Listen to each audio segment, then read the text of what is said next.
ఇది రాష్ట్రంలోని వేలాది మంది హోంగార్డులకు సంబంధించిన అంశం అధ్యక్ష. ఇప్పుడే మిత్రుడు నవీన్ కుమార్ గారు కూడా కొంత మాట్లాడినారు. అంటే వాస్తవంగా క్షేత్రస్థాయిలో శాంతి భద్రతల పర్యవేక్షణకు సంబంధించి కానిస్టేబుల్స్తో పాటు మనకి ఏదైతుందో సేవలు అందిస్తుందో హోంగార్డ్స్ అని చెప్పక తప్పదు అధ్యక్ష. కానీ వేతనం లోపల ఏదైతుందో అదే కానిస్టేబుల్ వేతనంకు హోంగార్డ్ వేతనానికి అసలు పోలికే లేదు.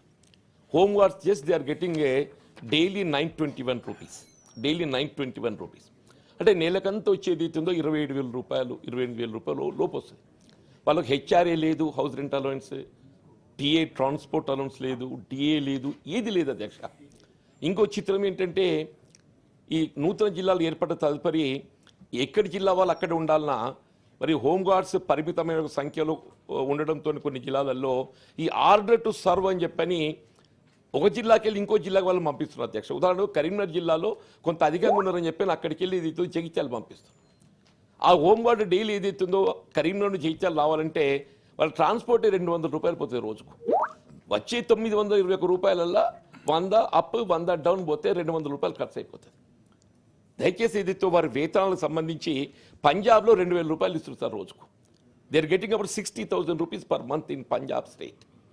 మనలో కూడా ప్రధాన సేవలు వారు అందిస్తున్నారు కాబట్టి వారికి ఏ విధంగా హెచ్ఆర్ఏ కల్పించగలుగుతారు, టీఏ కల్పించగలుగుతారు, డిఏ కల్పించగలుగుతారు, లేక ఇవన్నీ కలిపి క్యుములేటివ్ ఏదైతే కన్సాలిడేటెడ్గా మీరు శాలరీని డైలీ 1,500 చేస్తారా, ఏమేమి చేయగలుగుతారు దయచేసి పరిశీలించాలి ఒకటి అధ్యక్ష. ఇంకోటి విధుల నిర్వహణలో ఏదైతే వాళ్ళు ఎవరైనా చనిపోయినట్టయితే వాళ్ళ కారుణ్య నియామకంగా పొందే అవకాశం ఉంటుంది అధ్యక్ష, కంపాషనేట్ అపాయింట్మెంట్. ఇప్పుడు హోంగార్డ్స్ ఎవరైనా విధుల నిర్వహణలో చనిపోయినట్టయితే వాళ్ళకి ఏ విధమైనటువంటి కారుణ్య నియామకం కల్పించడం లేదు అధ్యక్ష.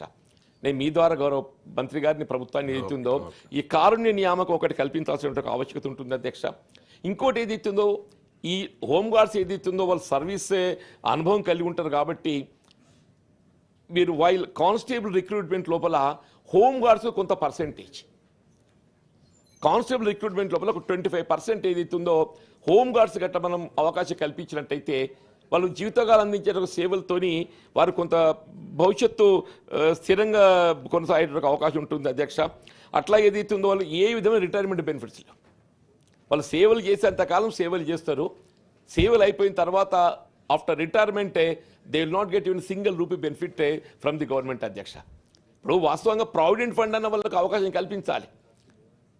వాళ్ళను కార్మికులు గుర్తిస్తే ప్రావిడెంట్ ఫండ్గా మనం కల్పించే అవకాశం ఉన్నది. ఇలా ప్రావిడెంట్ ఫండ్ కల్పించలేకపోవడంతో రిటైర్మెంట్ బెనిఫిట్ కూడా వాళ్ళకి ఏమొస్తుంది అధ్యక్ష.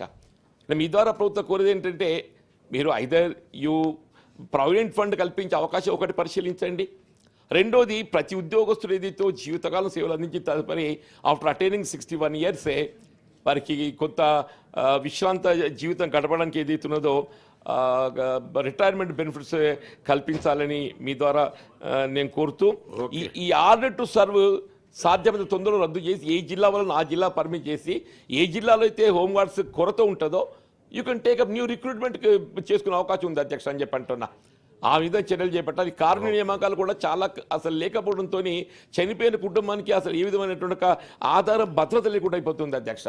దయచేసి మీ ద్వారా రాష్ట్ర ప్రభుత్వాన్ని ఇవాళ కానిస్టేబుల్తో సహా మనకు సేవలు అందిస్తున్న హోంగార్డ్స్కు గుర్తింపుగా ఏదైతే ఉందో మరి గౌరవ ముఖ్యమంత్రి గారు మరి ఒక సమావేశం వారితో హోంగార్డ్స్ ప్రతినిధులతో వారికి అనుమతి ఇచ్చి వారి యొక్క సమస్యలు తెలుసుకొని పరిష్కారానికి తగు చర్యలు చేపట్టాలని మీ ద్వారా కోరుతున్నాను అధ్యక్ష.